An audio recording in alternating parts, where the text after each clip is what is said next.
Cricket అనేది ప్రతి ఒక్కరికి ఒక ఎమోషన్ అబ్బా. ఎవరు అవునన్నా కాదన్నా అది వాస్తవం. ఇప్పుడు మనం చూస్తున్న ఆటగాళ్ళ లెక్క అందరి కళ్ళ రాణించాలనంటే అదృష్టం రాసి పెట్టి ఉండాలి. కానీ ఇంకా కొంతమంది పరిస్థితి అయితే కనీసం ఇంటికాడ గల్లీలలో క్రికెట్ ఆటకు పోనీకే కూడా టైం ఉండదు.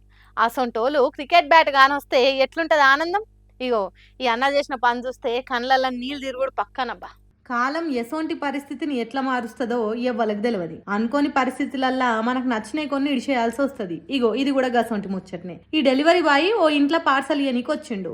ఇచ్చిపోయేటప్పుడు మనోనికి గోడ క్రికెట్ బ్యాట్ కానొచ్చింది. ఇక అది చూసినాక పాపం లోపటున్న ఆటగాడు బయటకు వచ్చినట్టుండు. బ్యాట్ పట్టుకొని అటు ఇటు క్రికెట్ ఆడిండు. జరసేపు మురిపమంతా తీరినాక బ్యాట్ ను ఆడబెట్టి దాన్ని కల్లారా చూసుకొని ముద్దాడిపోయిండు. పాపం క్రికెట్ అంటే ఎంత పాయరం ఉంటే ఆట మీద ఎంత మనసు గుంచితే ఇట్లా బ్యాట్ చూడంగానే ఆగలేక ఆడుకొని ఉంటాడు. ఇదంతా ఆ ఇంటి సీసీటీవీలో రికార్డ్ అయితే తీసి సోషల్ మీడియాలో పెట్టిర్రు. ఈ వీడియో చూసిన క్రికెట్ ఫ్యాన్స్ అంతా కూడా మాటలల్లో చెప్పలేని గొప్ప ఫీలింగ్ క్రికెట్ అంటే. అసలు క్రికెట్ ఆటతో నుండే బాండింగే వేరు. బతుకు తెరువు కోసం గొప్ప క్రికెటర్ అయిదాం అనుకున్న వాళ్ళంతా ఇగో ఇట్లా అప్పుడప్పుడు బ్యాట్ కానొస్తే ముడిచిపోతారు. దేనికైనా లక్ కలిసి రావాలబ్బా అనుకుంటా ఎమోషనల్ అవుతుర్రు మనోడి మురిపం చూసినాక.